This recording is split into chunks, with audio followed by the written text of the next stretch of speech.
Now, in the rapidly evolving landscape of the modern world, digital literacy stands as a cornerstone for individual empowerment and societal progress. Its significance extends far beyond mere proficiency with devices and software. It captures a variety of skills essential for navigating, contributing to economic growth. Joining us virtually to shed more light on why the acquisition of digital skills and digital literacy matters is the Managing Director of TerraSkill, Donald Ogbuwa. He believes equipping Nigerians, particularly young people, with relevant digital skills will have several benefits. You're welcome to Business Express, Mr. Ogbuwa. Good morning. All right. Here. Now, let's begin this way. When we say digital skills, what exactly do we mean? Okay. So, digital skills is something very, how do I put it? Creative in nature. So skills, we are talking about skills which are used with the aid of a computer. And over time, with my own experience in the field, Nigeria is lacking behind when it comes to digital literacy.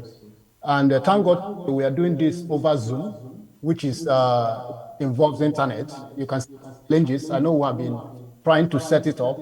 And the reality is that internet penetration remains a major challenge when it comes to digital literacy.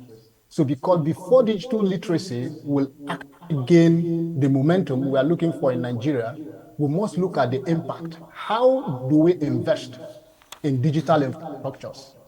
These are the things that encompass what the success of digital literacy. And to me, this is something have changed the world.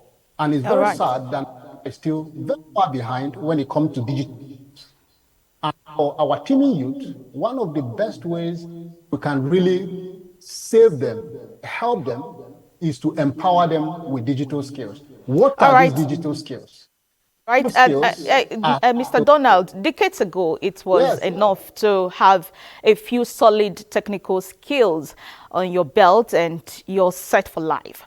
But these days, technical yes. skills aren't the only factor that determines success. So what are the in-demand, high-income digital skills to learn in Nigeria in this 2025? Oh, okay. So we have a top 5 in-demand digital skills this year, 2025, that every young Nigerian should be able to acquire at least one of them. Number one is data analytics. We have digital marketing. We have workflow development. We have product design. We also have back-end. These are the major in-demand tech skills that every Nigerian should be able to acquire at least one of these skills if you're ready to have a better life when it comes to financial freedom. Now, are there any barriers to digital literacy and skills development in Nigeria? Yes.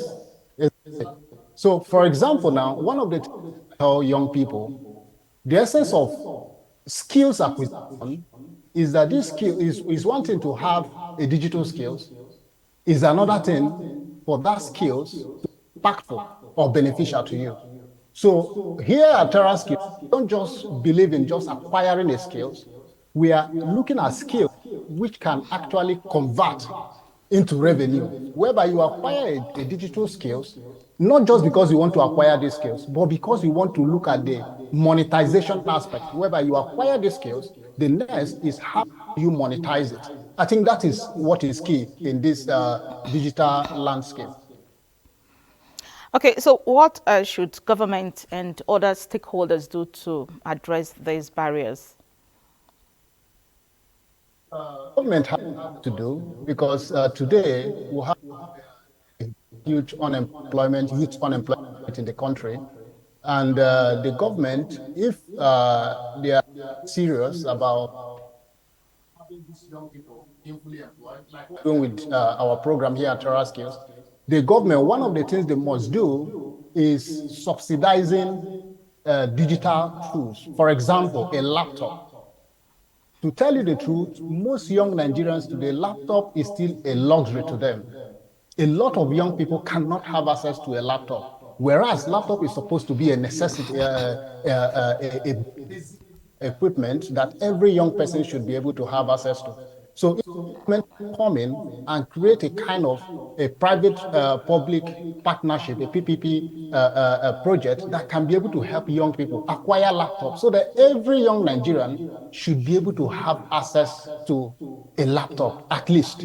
Then secondly, the what they call it, the digital infrastructure, making this internet available very easy. There are so many countries you go to, you have free Wi-Fi in certain areas of the country, but do we have such in Nigeria here? So we must be able to talk about the internet penetration. Nigeria can be able to have access to a digital example, a laptop, and also access, and that is critical component that the government be able to look into. You have this project tagged the launch pad. Can you tell us more what this means and hopes to achieve? So the launch pad is initiative last year, 24, exactly 20 years we have been in the technology business. And our team came up with this idea that why can't we create a solution? Being in the field for over 20 years has given us that opportunity to understand how this system works and how young Nigerians can benefit from these programs.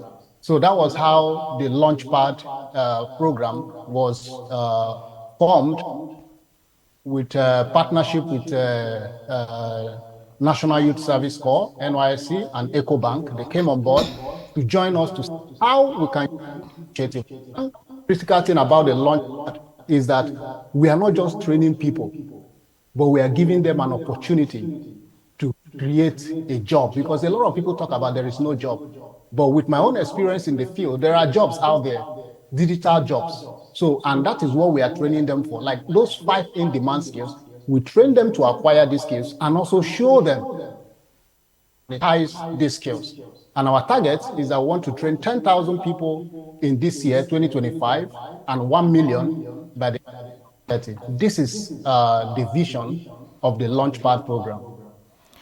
We often hear people and experts say that with digital skills acquisition, anyone can make money from the comfort of their homes. How do we domesticate these skills to suit our environment for economic development? Okay. So, in talking about remote job, for example, this is something that they globally almost every country setting up their young people to take advantage of this remote work ecosystem, because that is the number one way to empower young people. And one of the things that we have done, and which I believe a lot of people keep talking about, how do we get these people to become involved in the system? It's about setting an ecosystem. What do I mean about setting an ecosystem? Whereby both the government and the private sector can be able to set up a system. Who have done? There's a platform we launched called Job Primers. So what this Job Primers does is to aggregate this work of them. Nigerians, young Nigerians can be able to access them. This remote job is not just for everybody. There are jobs that are specific, that is not for Nigerians. So by the time we're able to do this, what will bring the job on platform for young Nigerians are the jobs that are available for you as a young Nigerian that you can do right from home. All right, it appears we are having issues with Mr. Donald's network. We'll get back to him when the network improves. All right, it appears we've been able to reconnect with Mr. Donald. Hello, Mr. Donald, are you there? Yes, I can hear you. Very well. So with all that you have said, would you recommend any policy for government? Yes, I think it's very important that there's a policy change.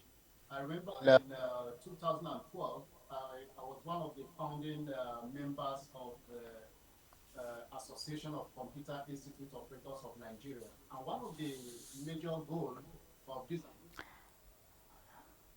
It appears we still have issues with Mr. Donald's audio.